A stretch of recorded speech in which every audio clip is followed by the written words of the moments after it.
వసుధ part 2 7వ భాగం. నందు మాటలు విన్న నిషి నందుని కోపంగా చూసి, ఏ నేను నీకంత బరువైపోయానా అని అడిగింది.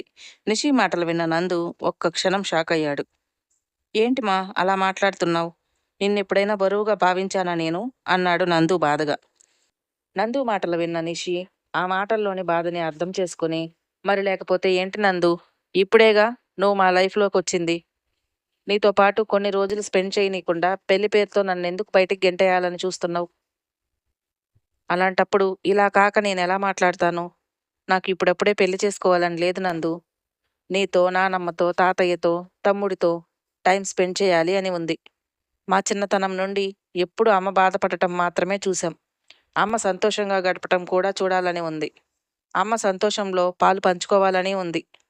నేను ఇవన్నీ చేయాలి అని ఆరాటపడుతూ ఉంటే, నువ్వేమో పెళ్ళి, పేరంటం, పిల్లలు, సంసారం అంటే ఒళ్ళు మండదా నాకు? అయినా నేను నీకు ఆల్రెడీ చెప్పాను. ఆ రోజు నువ్వు ఆఫీస్కి రమ్మంటే నేనేమన్నాను? స్టడీస్ పూర్తయ్యి ఆ తర్వాత 2 ఇయర్స్ బయట ఎక్కడైనా జాబ్ చేస్తాను. తర్వాతే ఇంకేదైనా ఆలోచిస్తాను అని క్లియర్గా చెప్పాను. అవునా కాదా అంది నిషి. నిషి మాటలు విన్న నందు హా అన్నట్లుగా తల ఊపాడు. కదా మరి, నువ్వెలా ఇప్పుడు పెళ్లి గురించి డిస్కషన్ తెచ్చావు మరి నా దగ్గర? జస్ట్ నా స్టడీస్ రీసెంట్గానే కదా కంప్లీట్ అయ్యాయి. ఆల్రెడీ నేను జాబ్కి అప్లై చేశాను. ఇంటర్వ్యూ కోసం వెయిటింగ్. జాబ్ వాళ్ళు షార్ట్ లిస్ట్ చేసిన ప్రొఫైల్లో నా ప్రొఫైల్ కూడా ఉంది. వాళ్ళు తొందరలోనే కాల్ చేసి ఇంటర్వ్యూకి షెడ్యూల్ చేస్తామని చెప్పారు. ఇది కాకపోతే ఇంకో కంపెనీ, ఏదో ఒక చోట జాబ్ అయితే వస్తుంది కదా. ముందు నేను ఒక 2 ఇయర్స్ జాబ్ చేయాలి. ఆ తర్వాతే ఏదైనా. అప్పటి వరకు నన్ను డిస్టర్బ్ చేసావంటే బాగోదు చెప్తున్నాను. ఒకవేళ నువ్వు మళ్ళీ పెళ్ళి, పిల్లలు అంటూ మొదలెట్టావనుకో, నేను ఇంట్లో నుండి వెళ్ళిపోయి ఏదైనా వర్కింగ్ ఉమెన్స్ హాస్టల్లో ఉంటాను, జాగ్రత్త అంది నిషి చాలా కోపంగా. నిషి మాటలు విన్న నందు తప్పైపోయింది బంగారం. ఇప్పుడు నేను ఏ విషయంలోనూ నిన్ను ఫోర్స్ చేయను. మా అమ్మ కాదు, అలగకు బంగారం. నువ్వు అలా కోపంగా ఉంటే నాకు అసలేం తోచదు అంటూ నిషి గడ్డం పట్టుకుని బ్రతిమలాడాడు నందు. పో నందు, నువ్వు నాతో మాట్లాడుకు. నేను నీకు ఆల్రెడీ చెప్పిన తర్వాత కూడా నువ్వు నా మాట వినిపించుకోకుండా అలా ఎలా నాకు పెళ్లి చేయాలని డిసైడ్ అయిపోయావు చెప్పు? అంటే నీకు ప్రేమ లేదు నందు అంటూ మొహం పక్కకు తిప్పుకుంది నిషి. నిషి అలా అలిగి మొహం పక్కకు తిప్పుకోవటంతో, ఏది ఓసారి నా మొహంలోకి చూసి ఆ మాట చెప్పు అన్నాడు నందు. అయినా నిషి మూతి బిగించుకునే మొహం పక్కకు తిప్పుకొని పెట్టుకుని కూర్చోవటంతో, బంగారం ఇటు చూడు అంటూ నిషి గడ్డం కింద చెయ్యి పెట్టి నిషి ముఖాన్ని తన వైపుకు తిప్పుకున్నాడు నందు. నిషి మొహాన్ని తదేకంగా చూస్తూ, నీ గురించి అలా ఆలోచిస్తానా బంగారం అంటూ అమాయకంగా నందు అడగగానే నిషి అప్పటి వరకు తెచ్చిపెట్టుకున్న కోపాన్ని ఎంతోసేపు తన మొహం మీద మెయింటైన్ చేయలేక అందంగా నవ్వేసింది. నిషి అలా గలగలా నవ్వుతూ ఉంటే తేలికపడిన మనసుతో, అమ్మయ్య మొత్తానికి నవ్వేశావు బంగారం. ఒక్క క్షణం హడలు కొట్టి చంపేశావు కదా. ఇంకెప్పుడు ఇలా మాట్లాడను. నీ మనసుని కష్టపెట్టను తల్లి. నువ్వు ఇలా మాట్లాడుకుంటే గుండె తట్టుకోలేదు. ప్లీజ్, నీకు ఏదైనా ఇబ్బంది ఉంటే నాతో వెంటనే చెప్పేసి. నీకు ఇబ్బంది కలిగే విధంగా నేను అస్సలు ప్రవర్తించను. కానీ నాకు తెలియకుండా నేను ఏదైనా హర్ట్ చేస్తే ఇమీడియట్గా నందు ఇది నాకు నచ్చలేదని ఒక మాట చెప్పు బంగారం. నీకు నచ్చనిది ఏదైనా జరగకుండా చూసుకుంటాను. కానీ నువ్వు ఇలా మాత్రం నా మీద అలిగి నాతో మాట్లాడకుండా ఉండొద్దు. నీ మాట వినకుండా, నీ నవ్వు చూడకుండా నేను ఒక క్షణం కూడా బ్రతకలేను తల్లి. నా ఫ్యామిలీనే నా బలం, నా ఫ్యామిలీనే నా బలహీనత. కాబట్టి నా ఫ్యామిలీలో ఏ ఒక్కరు బాధపడినా తట్టుకోలేను. మా అమ్మల నా ఆకలి తీర్చిన బంగారానివి నువ్వు. నువ్వు బాధపడితే అస్సలు తట్టుకోలేను తల్లి అన్నాడు నందు. నందు మాటలు విన్న నిషి నందు భుజం మీద తలవాల్చి, సారీ నందు, నేను నిన్ను చాలా హర్ట్ చేశాను కదా. కానీ నువ్వు అలా మాట్లాడగానే నాకు చాలా ఏడుపొచ్చింది నందు. అందుకే నేను అలా రియాక్ట్ అయ్యాను. నాకు మిమ్మల్ని వదిలి ఎక్కడికి వెళ్ళాలని లేదు. సో ప్లీజ్ ఇంకెప్పుడు నువ్వు నా పెళ్లి టాపిక్ తీసుకురావద్దు. నేను నిన్ను హర్ట్ చేసేలాగా మాట్లాడే సిచ్యుయేషన్ తీసుకురావద్దు అంటూ నందు గడ్డం పట్టుకుని బుజ్జగించింది నిషి. అలాగే బంగారం, నువ్వు చెప్పినట్లుగా 2 ఇయర్స్ వరకు నీ పెళ్లి గురించిన మాటే ఎత్తను. చాలా, నేనే కాదు అమ్మ కూడా నీ పెళ్లి ప్రస్తావన తీసుకురాకుండా నేను చూసుకుంటాను. నేను, అమ్మ మాత్రమే కాదు, ఇంట్లో ఎవ్వరు కూడా నీ పెళ్లి విషయం 2 ఇయర్స్ వరకు మాట్లాడరు. నాది గ్యారెంటీ అన్నాడు నందు. నందు మాటలు విన్న నిషి, అంటే 2 ఇయర్స్ తర్వాత నాకు ఈ టార్చర్ తప్పదా అంది.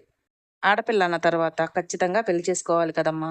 అసలు ఆడపిల్లనే కాదు, ఆడైనా మగైనా ఓ స్టేజ్ వచ్చిన తర్వాత పెళ్ళి అనే బంధంతో తన జీవితాంతం తోడుంటే ఓ తోడుని తమ జీవితంలోకి ఆహ్వానించి తీరాల్సిందే. జన్మనిచ్చిన తల్లిదండ్రులు మనతో ఎంతవరకు ఉంటారు చెప్పు? మన జీవితం ముగిసే వరకు ఉండరు కదా. కాబట్టి భార్య లేదా భర్త అనే బంధంతో మన జీవితంలోకి ఒకరు వచ్చి మన జీవితం కడ వరకు మనతోనే ఉంటారు. అందుకే వాళ్ళని జీవిత భాగస్వామి అంటారు. అలాంటి ఓ బంధం ప్రతి మనిషి జీవితంలోనూ చాలా అవసరం తల్లి. అందుకే నీ మాట ప్రకారం 2 సంవత్సరాల పాటు పెళ్లి ప్రస్తావన తీసుకురాను నేను. 2 సంవత్సరాల తర్వాత ఖచ్చితంగా నువ్వు నా మాట విని తీరాల్సిందే అన్నాడు నందు. ఓకే నందు, నువ్వు ఎలా చెప్తే అలా. కనీసం ఈ 2 ఇయర్స్ అయినా నా లైఫ్ని ఎంజాయ్ చేయడానికి నాకు ఆఫర్ ఇచ్చినందుకు థ్యాంక్ యూ సో మచ్ అంటూ నందుని హక్ చేసుకుంది నిషి. సరే సరే, ఇప్పటికే చాలా ఎక్కువ మాట్లాడేసుకున్నాం. టైం చూసావా? 9:30 అవుతుంది. ఇంకాసేపు ఇక్కడే ఉంటే మీ అమ్మ కర్ర తీసుకుని ఇక్కడికి వస్తుంది. పద ఇంటికి వెళ్దాం అంటూ నిశాంత్ని నిహిత్ని ఇద్దరిని పిలిచారు నందు. ఒకవైపు నిహిత్ని ఆడిస్తూనే నందు నిషీల కన్వర్జేషన్ని పూర్తిగా విన్నాడు నిశాంత్. అంకులు చెప్పిన ప్రతి మాట నిజం. మన జీవితం పంచుకోవటం కోసం మన జీవిత భాగస్వామిగా నిర్ణయించబడిన మనిషి మన జీవితంలోకి వచ్చి మనల్ని అర్థం చేసుకుంటే ఆ జీవితం ఎంత సుఖంగా ఉంటుందో, అపార్థం చేసుకుంటే అంతకు రెట్టింపు నరకంతో ఉంటుంది. నాన్న అమ్మ జీవితాన్ని కష్టాల కడలిలో నెట్టేస్తే నందు సంతోషాల సాగరంగా మార్చాడు. ముందు నాన్న ప్రవర్తించిన తీరు చూస్తే పెళ్ళి అనే బంధంలోకి అడుగుపెట్టి జీవితాన్ని నరకం చేసుకోకూడదు అనిపించింది. కానీ ఇప్పుడు నందు అంకుల్ మాటలు వింటూ ఉంటే పెళ్లి మీద నాకు కూడా ఒక హోప్ వస్తుంది. అంతేకాదు, అక్క ఫ్రీడమ్కి కూడా ఎలాంటి ఇబ్బంది కలగకుండా నందు అంకుల్ అక్కని ఎంతలా సపోర్ట్ చేయటం చాలా హ్యాపీగా అనిపిస్తుంది. ఆడపిల్లవి, నీకేం తెలియదు, నోరు మూసుకుని కూర్చో అనకుండా అక్క ఇష్టానికి కూడా ఇంపార్టెంట్ ఇస్తున్న అంకుల్ నిజంగా చాలా గ్రేట్. ఫ్యూచర్లో నేను కూడా నందు అంకుల్ లాగే ఉండాలి అని మనసులోనే అనుకుని, వస్తున్నాం అంకుల్, వెళ్దాం పదండి అంటూ తమ్ముడిని తీసుకుని నందు నిషీల వద్దకు వచ్చాడు నిశాంత్. అందరూ కలిసి ఇంటికి బయలుదేరారు. నందు పిల్లలతో కలిసి ఇంటికి వచ్చేసరికి నందు అనుకున్నట్లుగానే వసుధ గుమ్మంలోనే వీరి రాక్ కోసం ఎదురు చూడసాగింది. నందు గేట్ లోపలికి అడుగు పెడుతూనే, చూసావా, మీ అమ్మ గుమ్మంలోనే ఉంది. అయిపోయింది మన పని. నేను చెప్తూనే ఉన్నాను త్వరగా వెళ్ళాలని, మీరే నా మాట వినకుండా ఆడుకుంటున్నారు అన్నాడు నందు పిల్లల్ని చూసి. నందు మాటలు విన నిషి, అవును నందు, అయిందేదో అయిపోయింది, వదిలే. ఇప్పుడు తీరిగ్గా మనం ఇక్కడ ముచ్చట్లు పెడుతూ కూర్చుంటే ఇంకా ఆలస్యం అవుతుంది. మళ్ళీ మీ ఆవిడ చేత ఇంకాస్త ఎక్కువ తిట్లు తినాల్సి వస్తుంది. ఒప్పుకున్న పెళ్ళికి వాయించక తప్పుతుందా అని ఇప్పుడు మనం చేసిన తప్పుకి తిట్లు తినక తప్పదు. అదేదో ఇక్కడ మళ్ళీ ఉప్పర్ మీటింగ్ వేయకుండా ఇంట్లోకి వెళ్తే తిట్టాల్సినవేవో తిట్టి పెట్టాల్సిందేదో పెట్టేస్తుంది కదా. పదండి అంది నిషి. అక్క మాటలు విన్న తమ్ముళ్ళిద్దరూ కూడా అంతే అంతే అంటూ తలూపారు. మీ ముగ్గురు తిట్లు తినటానికి ప్రిపేర్ అయిపోయిన తర్వాత నాకేంటి బాధ, నేను కూడా అంతే అంతే, పదండి లోపలికి వెళ్దాం అంటూ పిల్లలతో కలిసి లోపలికి వెళ్ళాడు నందు. నలుగురు ఇంట్లోకి అడుగు పెట్టడమే ఆలస్యం. అసలు మీకు బుద్ధుందా? టైం ఎంత అవుతుంది చూసుకున్నారా? రాత్రి ఈ టైం వరకు భోజనం చేయకుండా ఉంటే ఆరోగ్యం పాడవదా? రోజు 8:30 కల్లా భోజనం ముగించాలి అని మీకు చెబుతూనే ఉన్నాను కదా. అయినా టైం చూసుకోకుండా ఇలా అక్కడే ఆగిపోతే ఎలా? పిల్లలు వాళ్ళకంటే బుద్ధి లేదు. నీ బుద్ధి ఏమైంది నందు? నీకు కూడా తెలియదా? నువ్వు కాస్త ఆలస్యంగా భోంచేస్తే నీకు అరగదు కదా. మరుసటి రోజు గ్యాస్తో బాధపడతావు. అయినా కూడా బుద్ధి లేకుండా ఇలా ఎలా బిహేవ్ చేస్తున్నావు అంటూ ఉరిమి చూసింది వసుధ. వసుధ అరుపులకు భయపడిపోయిన నలుగురు బిక్కమొహం వేసుకుని హాల్లో కూర్చున్న పెద్దవాళ్ళిద్దరి వైపు చూశారు. కోడలు కొడుకుని మనవళ్ళని మనవరాలని తిడుతూ ఉంటే ముసిముసి నవ్వులు నవ్వుతూ కూర్చున్న శాంతిగారు సీతారాం గారు ఇద్దరు కొడుకు తమ కేసి చూడగానే పాపం అనిపించి, ఇప్పటికే ఆలస్యమైంది కదా తల్లి, భోజనం పెట్టు, ఇంకా ఆలస్యం అయితే కష్టం అన్నారు సీతారాం గారు. అవునమ్మా, ముందు వాళ్ళని ఇంట్లోకి రానివ్వు, భోంచేసిన తర్వాత తీరిగ్గా తిడుతూలే అన్నారు శాంతిగారు ముసిముసి నవ్వులు నవ్వుతూ. అత్తమామల మాటలు విన్న వస్తా, అయ్యో నా మతిమండ, భోజనం పెట్టాలనే విషయం మర్చిపోయాను. వెళ్ళి కాళ్ళు చేతులు కడుక్కురండి, వెళ్ళండి అంటూ నలుగురిని కసురుకుంటూ డైనింగ్ టేబుల్ వద్దకు వెళ్ళింది. వసుధ వెళ్ళి కాళ్ళు చేతులు కడుక్కోమన్న వెంటనే పరుగున వాష్ చేసుకుని డైనింగ్ టేబుల్ వద్దకు వెళ్ళి కూర్చున్నారు. నందు వాళ్ళ అమ్మా నాన్నల వద్దకు వెళ్ళి, మీరు భోంచేశారా నాన్న అని అడిగాడు. మాది అయిపోయిందిరా, కోడలు పెందలాడే భోజనం పెట్టి మందులు కూడా ఇచ్చేసింది, మీరు వెళ్ళి భోంచేయండి అన్నారు శాంతిగారు నవ్వుతూ. అలాగే అమ్మ అంటూ నందు కూడా డైనింగ్ టేబుల్ వద్దకు వెళ్ళాడు. నలుగురికి కోపంగానే భోజనం వడ్డించిన వసుధ సైలెంట్గా నిలబడి వాళ్ళు తింటూ ఉంటే వాళ్ళకు కావాల్సినవి అందించసాగింది. అదేంటమ్మా, నువ్వు భోంచేయటం లేదు, నువ్వు కూడా కూర్చో, అన్నీ అక్కడే ఉన్నాయి కదా, ఎవరికి వాళ్ళు వడ్డించుకుంటారు అన్నారు శాంతిగారు. తల్లి మాటలు విన్న నందు, అదేంటి నువ్వు ఇంకా భోంచేయలేదా, రా కూర్చో, నువ్వు కూడా తిను అన్నాడు. ఇంకా తినలేదురా, మీకోసం ఎదురు చూస్తూ తినకుండా వెయిట్ చేస్తుంది కోడలు అన్నారు శాంతిగారు. రా వసు, కూర్చో, భోంచేయి అన్నాడు నందు. నందు మాటలు విన్న వసుధ, నాకు ఆకలిగా లేదు, మీరు కానివ్వండి, అయినా నాకు ఈ టైంలో తింటే అరగదు అంది వసుధ. వసుధ ఒకసారి ఏదైనా వద్దు అంటే వద్దు అని ఇక ఫిక్స్ అయిపోతుంది అని బాగా తెలిసిన నందు ఆమెను బలవంతం చేయటం ఇష్టం లేక ఏదో కొద్దిగా తిన్నాను అనిపించి చేతులు కడుక్కొని వసుధ చీర చెంగుకి చేతులు తుడుచుకుని గదిలోకి వెళ్ళాడు. పిల్లల ముగ్గురు తినటం పూర్తయిన తర్వాత, మీరు కాసేపు కూర్చోండి, పాలు వేడి చేసి తీసుకొస్తాను అంటూ వంటగదిలోకి వెళ్ళిన వసుధ పాలు వేడి చేసి గ్లాసుల్లో పోసుకుని అత్తమామలకు పిల్లలకు అందించింది. వాళ్ళు పాలు తాగేలోపు డైనింగ్ టేబుల్ మీద వీళ్ళు తిని పెట్టేసిన కంచాలన్నీ తీసి సింకులో పడేసి డైనింగ్ టేబుల్ శుభ్రం చేసుకుని ఆ తరువాత వంట గట్టు కూడా శుభ్రం చేసి డోర్లన్నీ క్లోజ్ చేసి వాళ్ళు తాగిన గ్లాసులు తీసుకుని వెళ్ళి సింకులో పడేసి, ఇక మీరంతా వెళ్ళి పడుకోండి అత్తయ్య అంది వసుధ. అలాగేనమ్మా, నువ్వు భోజనం కూడా చేయలేదు, కాసిని పాలైనా తాగి పడుకో తల్లి అని చెప్పి శాంతి గారు సీతారాం గారు ఇద్దరూ వాళ్ళ గదిలోకి వెళ్ళిపోయారు. నిశాంత్, నిహిత్, మీరెళ్ళి మీ గదిలో పడుకోండి. నిషి, నువ్వు కూడా వెళ్ళి పడుకో, అర్ధరాత్రి వరకు ఫోన్ పట్టుకుని కూర్చున్నారంటే కాళ్ళు విరగ్గొడతాను, జాగ్రత్త, వెళ్ళి ఏ వేషాలు వేయకుండా పడుకోండి అంటూ పిల్లల్ని బెదిరించి పంపించేసింది వసుధ. అందరూ వెళ్ళిపోయిన తర్వాత హాల్లోని ఏసీని టీవీని ఆఫ్ చేసి వారి గదిలోకి వెళ్ళింది పడుకోవటానికి. భోజనం పూర్తయిన తర్వాత గదిలోకి వెళ్ళిన నందు వసుధ రాక కోసం ఎదురు చూస్తూ బెడ్రూమ్లో పచార్లు చేయసాగాడు. వసుధ పనంతా పూర్తి చేసుకుని గదిలోకి వచ్చేసరికి అరగంట పైనే పట్టింది.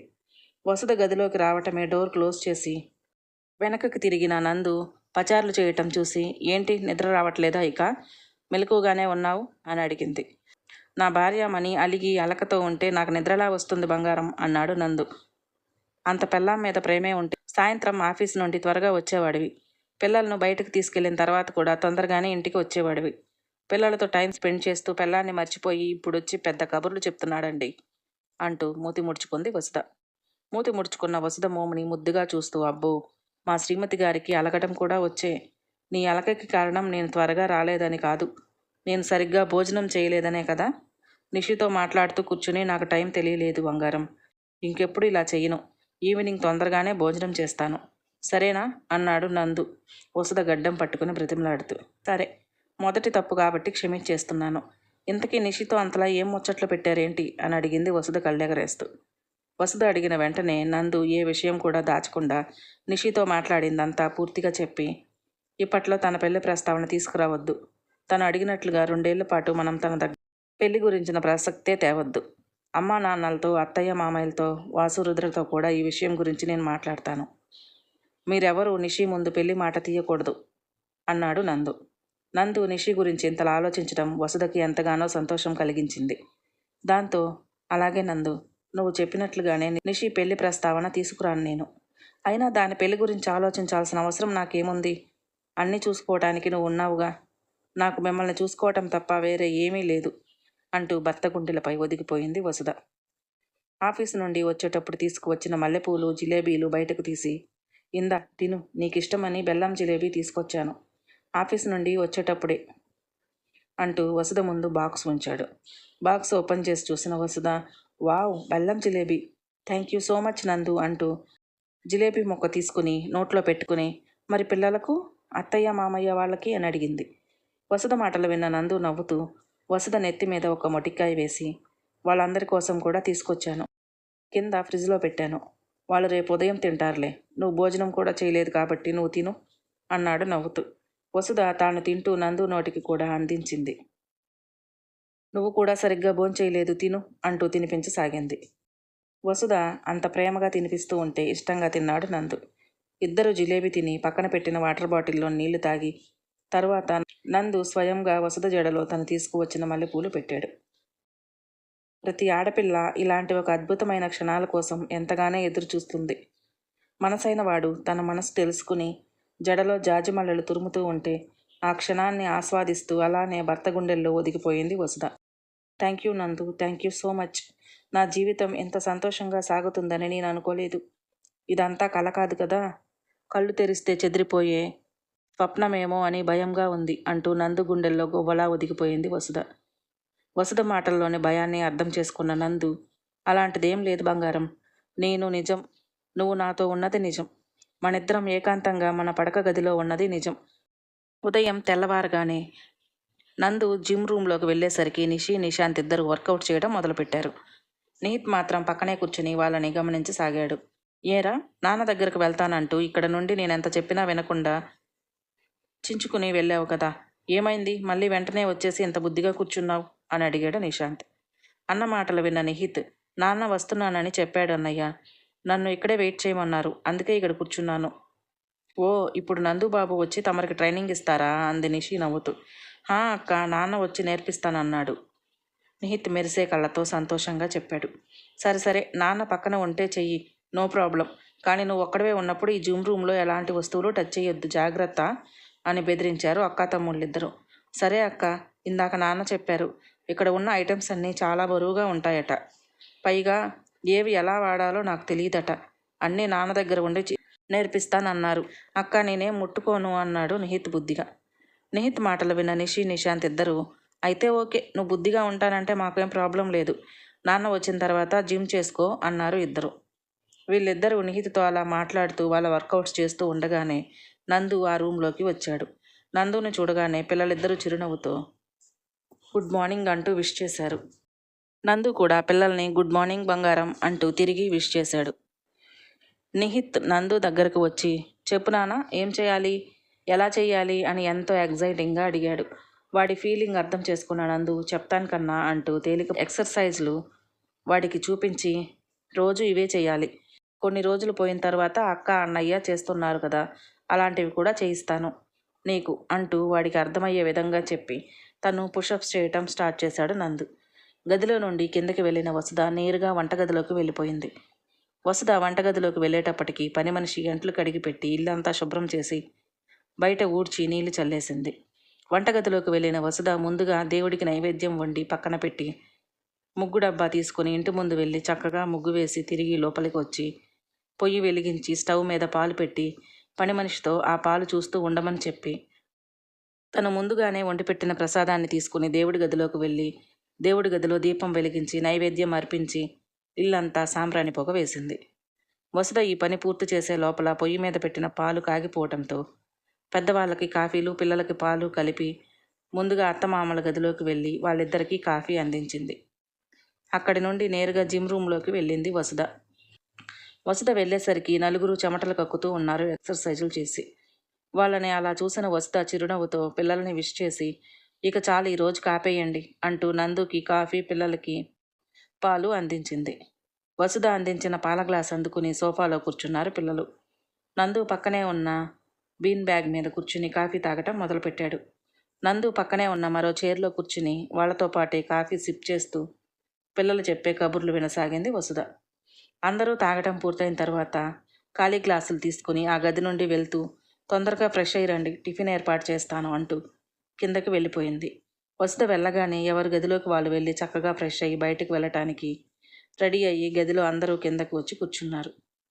గంటలో అందరూ కిందకి వచ్చి కూర్చున్నారు. వీళ్ళంతా వచ్చేలోపు కిచెన్లో టిఫిన్ ఏర్పాట్లు పూర్తి చేసింది. అంతా వచ్చి డైనింగ్ టేబుల్ వద్ద కూర్చోగానే అందరికీ ప్లేట్లలో టిఫిన్ వడ్డించింది. గ్లాస్లో జ్యూస్ పోసి సర్వ్ చేసింది. నువ్వు కూడా కూర్చొని తినమ్మా, అన్నీ అక్కడే ఉన్నాయి, వేడిగా ఉన్నప్పుడు తినేస్తే ఓ పని అయిపోతుంది అంటూ శాంతిగారు కోడల్ని కూడా కూర్చోమనటంతో అందరికీ వడ్డించిన తర్వాత వసుధ కూడా కూర్చుని టిఫిన్ తినసాగింది. అందరూ టిఫిన్ పూర్తి చేయగానే, ఏరా, మా ప్రయాణానికి కావాల్సిన ఏర్పాట్లు చూడమన్నాను, చూసావా అని అడిగారు సీతారాం గారు నందుని. నాన్న, రేపు రాత్రి బండికి బుక్ చేశాను టికెట్స్, మీకు కావాల్సినవన్నీ ప్యాక్ చేసుకోండి, రేపు నైట్ ట్రైన్ ఎక్కిస్తాను నేను అన్నాడు నందు. అలాగే నాన్న, అన్నీ ప్యాక్ చేసుకుంటాను అన్నారు శాంతి గారు. వాళ్ళ మాటలు విన్న వసుధ, అప్పుడే వెళ్ళిపోతారా, ఉండొచ్చు కదా మామయ్య గారు, ఇంకో వారం 10 రోజులు ఉండండి అత్తయ్య గారు అంటూ వసుధ ఇద్దరిని ఎంతగానో రిక్వెస్ట్ చేసింది. కోడలి మాటలు విన్న పెద్దవాళ్ళు, లేదమ్మా, నువ్వు కోరుకున్నట్లుగానే మేము ఇక్కడికి వచ్చి శాశ్వతంగా ఉండిపోవాలంటే ఇప్పుడు వెళ్ళి అక్కడ పనులన్నీ చక్కపెట్టుకోవాలి, వీలైనంత తొందరగా వచ్చేస్తాం, నువ్వు దిగులు పెట్టుకోకు అన్నారు నవ్వుతూ. పెద్దవాళ్ళు మరీ అంతగా చెప్పటంతో వసుధ ఇంకేం మాట్లాడలేక, సరే తొందరగా వచ్చేయాలి మరి అంది. అలాగే తల్లి, ఖచ్చితంగా అన్నారు సీతారాం గారు. అందరూ టిఫిన్ చేయటం పూర్తయిన తర్వాత నిహిత్ స్కూల్కి, నందు ఆఫీస్కి, నిషి ఇంటర్వ్యూకి వెళ్ళిపోతే తిరిగి కాలేజీకి వెళ్ళటానికి కావలసిన ఏర్పాట్ల కోసం బయటికి వెళ్ళాడు నిశాంత్. అందరూ వెళ్ళిపోయిన తర్వాత శాంతి గారు, సీతారాం గారు ఇద్దరు అలా గోపాల్ గారి ఇంటికి వెళ్ళి వస్తామంటూ వాళ్ళు కూడా బయటికి వెళ్ళిపోయారు. మళ్ళీ వసుధని ఒంటరితనం ఆవరించింది. ఒక్కదాన్నే ఉన్నాను అనే ఫీలింగ్ వచ్చింది ఆమెలో. బాబోయ్, ఇలా కాదు అనుకుని రేపు అత్తయ్య గారు, మామయ్య గారు ఊరు వెళ్తున్నారు కదా, వాళ్ళ కోసం పిండి వంటలు చేస్తాను అంటూ కిచెన్లోకి వెళ్ళింది. 1 గంటకే ఒంటరిగా ఉండలేకపోయింది వసుధ. మరి సీతారాం గారు, శాంతి గారు వెళ్ళిపోయిన తర్వాత వసుధ పరిస్థితి ఏమిటి? నందు ఆమె గురించి ఆలోచిస్తాడా? సాగర్ వసుధ గురించి వెతకటం మొదలు పెడతాడా? మరో భాగంలో తెలుసుకుందాం. మన వీడియోలు మీకు నచ్చినట్లయితే ప్లీజ్ లైక్ చేయండి, షేర్ చేయండి, సబ్స్క్రైబ్ చేసుకోవటం మాత్రం మర్చిపోకండి. Thank you.